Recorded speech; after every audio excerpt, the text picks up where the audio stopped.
आप तो भगवान पर जजिया कर लगा बैठे, भिखारियों पर कर लगा बैठे। आपने ऐसा कौन सा तबका है जिसको छोड़ा हो? और आप बात कर रहे हैं औरंगजेब की।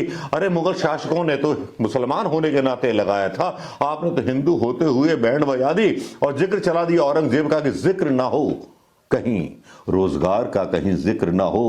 इनकी मजबूत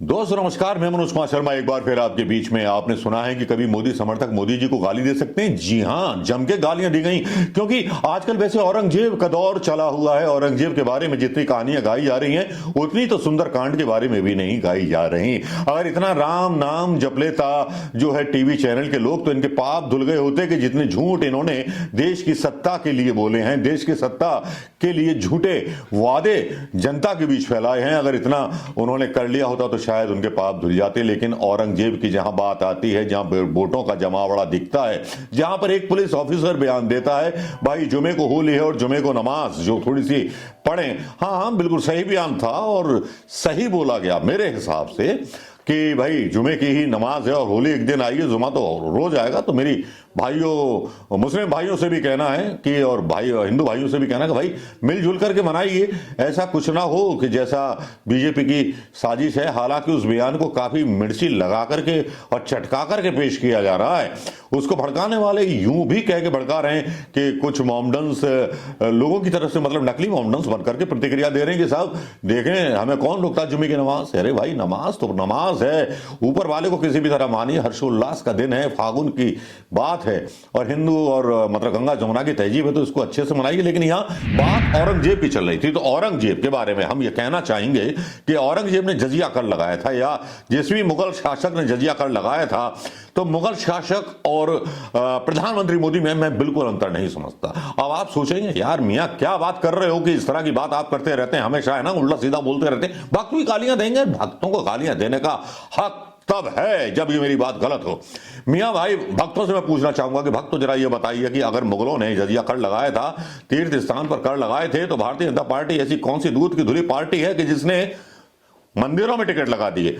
जिस भी मंदिर में जाइए दर्शन करने, भैया टिकट लेकर के जाइए, और तो और वीआईपी दर्शन कर दिए। कुंभ में भी वीआईपी दर्शन कीजिए, वीआईपी टेंट में रुकिए, 40,000 से लेकर 50,000 तक भाड़ा, 30 करोड़ की कहानी तो आपने सुनी होगी।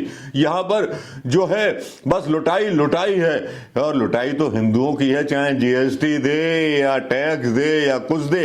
और भिखारी का भी एक बयान आया कि भिखारी भिखारी भिखारी भिखारी, जोर जोर से चलने लगा भिखारी भिखारी की बात। अरे भाई जिस जनता को आप भिखारी कह रहे हैं, पहला साहब आप जो है बहुत ही गलत बात कह रहे हैं, क्योंकि ये भिखारी जो है ना, ये भिखारी जो सुबह से चाय पीता है, शाम तक बीड़ी के सुट्टे मारता है, चाय पीता है, आम चीजें मतलब जरूरतें पूरी करता है, ये भिखारी सुबह से लेकर शाम तक टैक्स देता है। और वो जो महिलाएं आपके पास आई होंगी, किसी की कोई परेशानी होगी, किसी की एफआईआर होगी, किसी का कुछ होगा, किसी की पुलिया होगी, किसी का ट्रांसफार्मर पुका होगा, किसी का कनेक्शन होगा, वो आपके लिए इसलिए आई थी। और लाडली बहना के माध्यम से आपने तो उन्हें आशीर्वाद बना दिया। लेकिन आप एक बात तो ध्यान करो, जिनको आप भिखारी करो, आपको वोट भी देते हैं, टैक्स भी देते हैं, उसके बाद भिखारी कहां से हो गए? जो टैक्स देते हैं वो सरकार से आपके आसपास पैदल चल पाते हैं, गाड़ियों में घूम पाते हैं, आपको सुरक्षा मिल पाती है इन्हीं भिखारियों की वजह से, जिनको आप भिखारी कह रहे हैं। यही वो 80 करोड़ भिखारी जो राशन लेते हैं, लेकिन आपको एक एक पैसे पर टैक्स देते हैं, यानी कि मसाला हो, चाय हो, या नमक हो, या लाल मिर्च हो, या जो भी हो, आपकी जीएसटी जिंदाबाद है। अरे आप तो वो हो जो बिना मतलब के किसी की कटी हुई उंगली पर पेशाब करने को तैयार नहीं होंगे। आप तो भगवान पर जजिया कर लगा बैठे, भिखारियों पर कर लगा बैठे।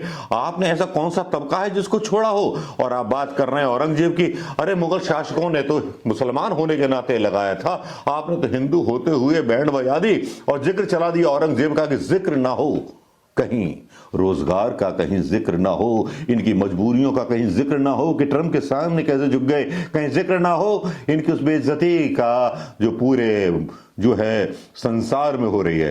तो भैया भिखारी कहने से पहले जरा सोचिए, और कर लगाने से पहले सोचिए, और औरंगजेब के बारे में बात करने से पहले सोचिए। ये अमीश देवगन ये बात क्यों नहीं करता है? अमीश देवगन और ये अंजना ओम कश्यप क्यों नहीं पूछती हो कि भैया कर लगाया था तो आपने सारे मंदिरों पर टिकट क्यों लगा रखे हैं, और आपने कुंभ में वीआईपी दर्शन क्यों करा रखे? कहीं ऐसा होता है, कहीं नमाज में, कहीं नमाज पढ़ने जाता है आदमी मस्जिद में, कहीं वहां पर आपने टिकट सुना है कहीं टिकट? आप यहीं से हिसाब लगा लीजिए, ये हिंदू हिंदू की तो बात करते हैं लेकिन सबसे ज्यादा टैक्स हिंदुओं से लेते हैं, सबसे ज्यादा जनसंख्या हिंदुओं की है। तो यार, और भिखारी भी कहते हैं, बेइज्जती भी करते हैं, हिंदू धर्म का अपमान भी करते हैं, हर हर महादेव की जगह हर हर मोदी का नारा भी लगवाते हैं। आप अगर मेरी बात से सहमत हैं और ये चीज गलत हो रही है तो फिर इसका अपोज कीजिए, कमेंट कीजिए और बोलिए जय हिंद दोस्तों। नमस्कार।